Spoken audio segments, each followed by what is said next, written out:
கிருபையாய் என்னை நடத்தி செல்லும் தயவாய் என்னை காத்து கொள்ளும் அன்பாய் என்னை அணைக்கும் ஆத்மநேசரே. கிருபையாய் என்னை நடத்தி செல்லும் தயவாய் என்னை காத்து கொள்ளும் அன்பாய் என்னை அணைக்கும் ஆத்மநேசரே.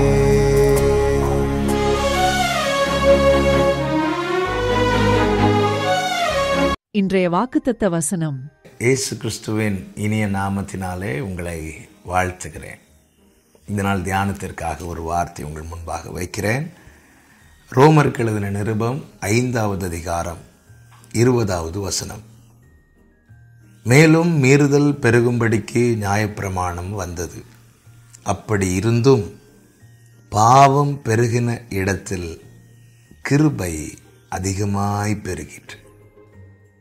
பாவம் பெருகின இடத்தில் கிருபை அதிகமாய் பெருகிற்று. பாவத்தினாலே மாண்டு போயிருக்க வேண்டிய நம்மை தேவன் தமது மிகுந்த கிருபையினாலே உயிர்ப்பித்து மறுபடியும் ஜெனிப்பித்தார். அக்கிரமங்களுக்கு தக்க பாவங்களுக்கு தக்க தேவன் நம்மை தண்டிக்காமல் தமது மிகுந்த கிருபையினால் இறங்கினார். அதனால் நாம் காக்கப்பட்டோம். வேடனுடைய கண்ணிக்கு தப்பின குருவியைப் போல நாம் பாதாள வல்லமைக்கு நீங்களாக்கி ரட்சிக்கப்பட்டோம், மீட்கப்பட்டோம். இதற்கு காரணம் என்ன? தேவ கிருபை பெருகினபடியினாலே, அந்த கிருபையை நாம் பெற்றுக்கொண்டபடியினாலே நானும் நீங்களும் அந்த கிருபைக்குள்ளே இருக்கிறோம். கிருபையை பெற்றுக்கொண்டவர்களாக இருக்கிறோம். இது நம்மால் உண்டானதல்ல, இது அவருடைய மிகுந்த கிருபை. இதை ஒரு நாள் மறக்கக்கூடாது. இந்த கிருபையை பெற்றுக்கொண்ட நாம், கிருபையினால் ஜெனிப்பிக்கப்பட்ட, காக்கப்பட்ட, மரண கண்ணிக்கு தப்புவிக்கப்பட்ட, பாதாள வல்லமைக்கு தப்புவிக்கப்பட்ட நாம் எதை செய்யக்கூடாது, எதை செய்ய வேண்டும் என்பதை அறிந்திருக்க வேண்டும். நானும் நீங்களும் கிருபையினால் காக்கப்பட்டோம், கிருபையினால் ரட்சிக்கப்பட்டோம். பாவம் பெருகினது. சோதோமின் பாவம் பெருகின போது அக்கினி ஜுவாலை போன்ற கண்களை உடையவர் அதை கண்டார். சோதோம் அழிந்தது. நம்முடைய வாழ்க்கையிலும் அப்படித்தான் பாவம் பெருகினது. ஆனால் அந்த இடத்துல தேவ கண்களில் கிருபை கிடைத்து நாம் காக்கப்பட்டோம். அப்படி இருக்க நாம் இப்பொழுது கிருபையில் நிற்கிறோம். கிருபையினால் காக்கப்பட்டோம். கிருபையை பெற்றுக்கொண்டவர்களாகிய நாம் எதை செய்யக்கூடாது, எதை செய்ய வேண்டும் என்பதை அறிந்திருக்க வேண்டியது அவசியமாக இருக்கிறது. எதை செய்யக்கூடாது? 6வது அதிகாரம் இந்த 5வது அதிகாரத்தின் தொடர்ச்சியாக இருக்கிறது.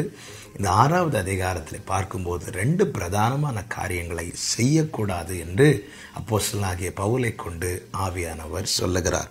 எதை செய்யக்கூடாது? 1, 15வது வசனத்தை பாருங்கள். இதனால் என்ன? நாம் நியாயப்பிரமாணத்துக்கு கீழ்ப்பட்டிராமல் கிருபைக்கு கீழ்ப்பட்டிருக்கிறபடியால் பாவம் செய்யலாமா? கூடாதே, கூடாதே. அப்போ கிருபையினால் காக்கப்படுகிறவர்கள், கிருபையினால் மீட்கப்பட்டவர்கள் எதை செய்யக்கூடாது?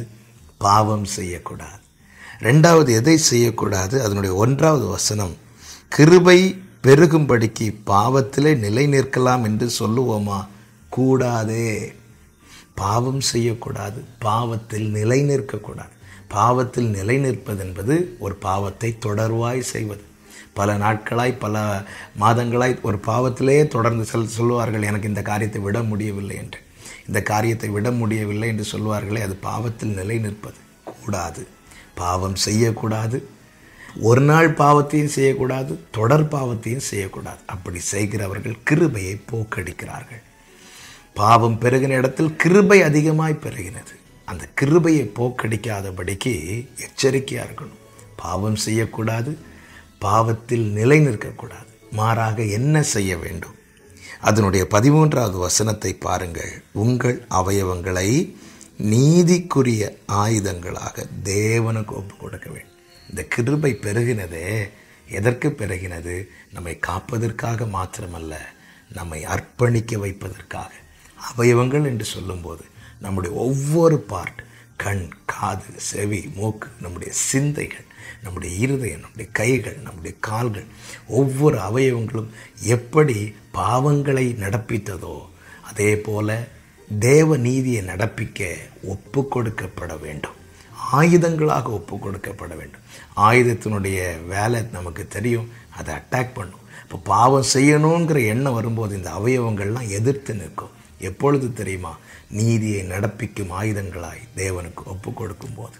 இன்னொரு காரியம், ஆயுதங்களாய் மாத்திரமல்ல, 19வது வசனத்தில் சொல்லப்பட்டிருக்கிறது, பரிசுத்தமானதை நடப்பிக்கும்படி உங்கள் அவயவங்களை நீதிக்கு அடிமைகளாய் ஒப்பு கொடுங்கள்.